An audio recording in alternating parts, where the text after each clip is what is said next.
Pumunta nga kami sa SM dahil brownout at umulan sa Tigbawan sa aming bayan. Hello mga kayan, welcome sa aking video. So ito nga, umulan nga dito sa aming bayan. So time check, 1:30 PM, dito na kami sa Uton, sa bayan ng Uton, Iloilo.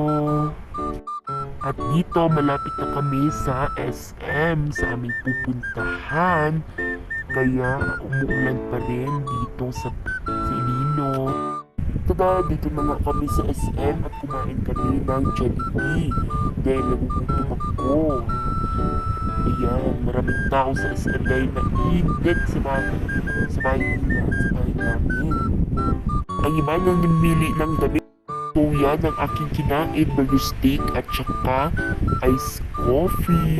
Ayan, kakatapos ko lang pala yan kumain ng Jollibee. Kaya may napapansin ako. Yung tiles nila bago na, hindi na madulas. At sa sobrang saya ko pumunta sa SM, dito ako pupunta sa kanilang terrace. Ano yan yung tawag yan? Basta, ganyan. So, yan yung binibenta nila, mga damit. At saka dito sa third floor. Ayan. Maraming mga tao. Tsaka sa first floor. At lumakad ako na lumakad papuntang cyber zone. Dito ako pala sa second floor ng Northwing Mall. Ayan, pupunta ako ng escalator. Ayan.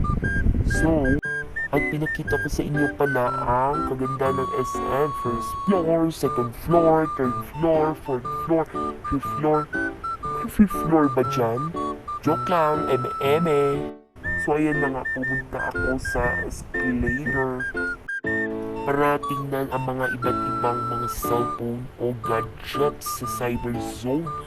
At sorry pala mga kayan dahil hindi ko pinapakita sa inyo ang mga cellphone at gadgets sa cyber zone. Joke lang.